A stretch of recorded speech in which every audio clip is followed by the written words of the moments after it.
What's up mga Fumie natin, nandito tayo sa SAT at ito yung episode 1 ng quick series natin. So mag-upgrade tayo ng m.2 nvme.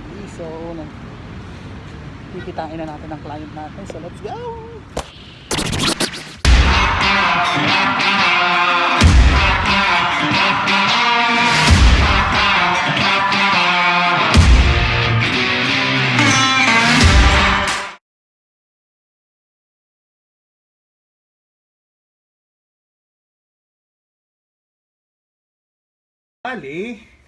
Paano mag-clone? Open tayo ng Acronis Disk Image, then skip na natin to, then clone disk. So ang gagawin natin is manual, then click next. Ang disk 1 natin is 128GB m.2, and then destination disk would be,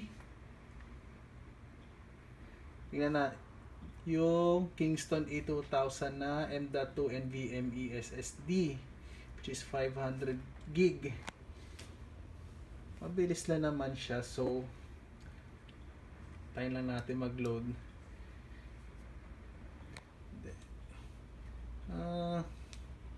Sorry, tagal mag-load Yan, select natin to, which is unallocated, then click next. So naka automatic adjustment na yung partition, so no need na mag-resize ng partition. So tayo natin mag-load, then proportional. By the way, ito yung 2020 na version ng Acronis Disk Image. Then tingin ko mabilis lang to Yan. Kung ano yung laman ng original, it will be adjusted to a newer size. So puproceed na tayo. Yan. So magko-clone na siya. Magko-clone yung drive. And then yan, cloning na siya. So may gets na natin yung idea. So antay na lang natin sa bandang dulo. So patapos na kaagad, hindi 7 of 8 pa merge pa niya. Pero parang tingin ko mabilis Ang bilis niya Ayun, kinakopy niya na yung master boot record Yung kaya parang sulit yung sulit sa Core i7 yung sa specs wise pa lang yung 16GB parang sulit ka na nga sulit na sa mabilis na nagsisynchronize na to sa OS kaya parang gagawin na lang natin, itetest na lang natin to sa kung magbo-boot to sa Windows 10 yung nvme, tapos ililipat lang natin sa pinaka min m.2 na actually pwede nang hindi na pero mas better pa rin magbubut yan sa m.2. Patapos na 1 minute na lang yan malalaman na lang natin dito yan sa disk management kung kumagat.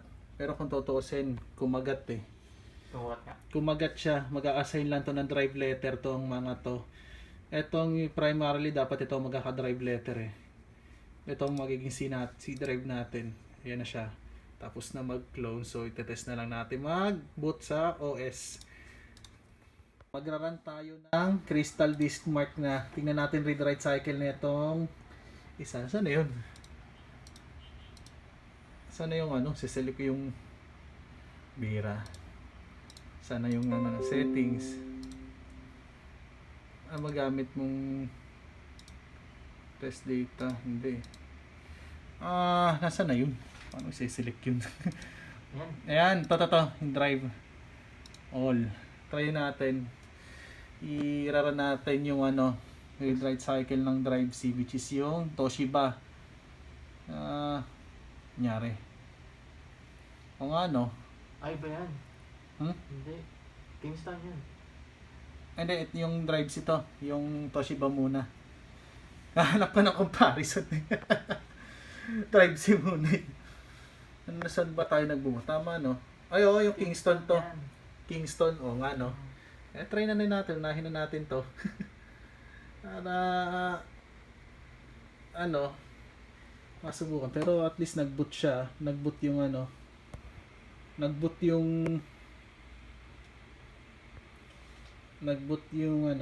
ayun, ang taas ng read write cycle. Ang bilis. Medyo mataas yung read niya. Ewan ko lang sa write.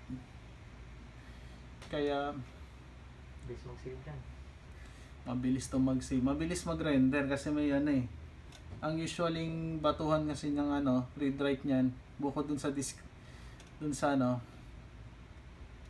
sa ginagawa na read write cycle, susulat pa yun doon sa actually kasi hindi na siya katulad nung hard drive na ibabato niya sa LBA. Magagawin niyang LBA muna bago bago magbato ng data to kasi binary na kaagad rektahin niya na kaagad ayun, ang bilis ang random niya is 5, mataas nga.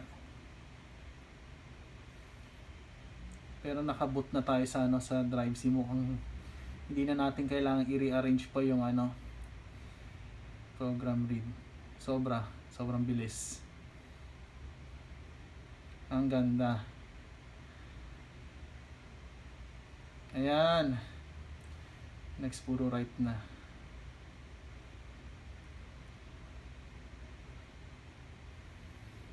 Nag-write tayo ng So, nung paano nangyari? Nag-boot na yung yung Kingston? sa Kingston na siya nag-boot. Hindi na yung sa Hindi na. Automatic na siya? Automatic siya mag-switch kagad dun sa kung ano yung mataas? Kung ano yung mas mataas. Seryoso? Oo. Yan hindi niya natitignan kagad yun sa kadalasan yun yung may feature na ni BIOS na taas nga ng right to 1.4 1 gig 1.4 gig gigabits per second. So malakas nga to. Talagang 35 times proven, 35 times faster nga to dun sa So pwede ko na i-wipe out na yung Pwede na. Pwede mo na i-wipe out yung yung m.2. Actually nga, pwede mo siyang gawing flash drive. Bibili ka na ng converter ng flash drive number. Hindi na, gawin mo na siyang extra extra drive. Pwede mo siyang i-image. Pwede natin taas nga ng read write, sequential write. Kasi ang disadvantage lang naman sa mga SSD kasi yung yung tawag dito, sequential read write, yung read write cycle niya pag nag-exceed doon lumalagapak yung yung disk health niya. Pero hindi naman masyado hindi naman totally siyang ang bilis ng read niya. Nag-boot ka agad dun sa na-i-boot ka agad niya dun sa, pero option natin niya kung buburahin natin, pero suggest ko wag muna natin burahin. Tanggalin muna natin yung 128 gawin lang natin backup drive pag usali mag-corrupt. Makakabit ka agad natin ng mabilisan yan. Panalo yung panalo. Sige, asin mo muna. Itago muna natin.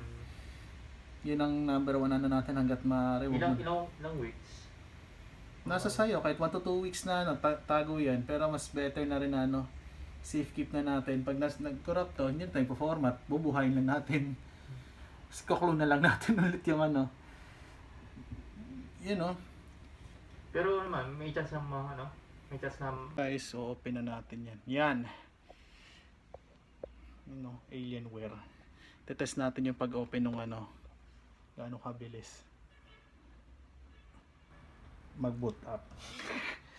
Palokohan pag nalagay. Yan. Mabilis siya sa mabilis. Ayan. Oo, ang bilis. Bilis. Mabilis nga siya mag-boot up. Proven nga talaga na magandang quality yung itong Kingston. So mamaya naman pupunta naman tayo ng bahay sa mag-upgrade ulit tayo ng SSD. Ayan o, tingnan yung kaway ka. Yan, shout out. Shoutout nga pala dyan. Subscribe. Subscribe na lang. So pupunta na tayo ng Baysa para mag-upgrade ulit ng SSD. So see you later. Mga Fumie Natics, tapos na tayo mag-upgrade ng dito sa Sun.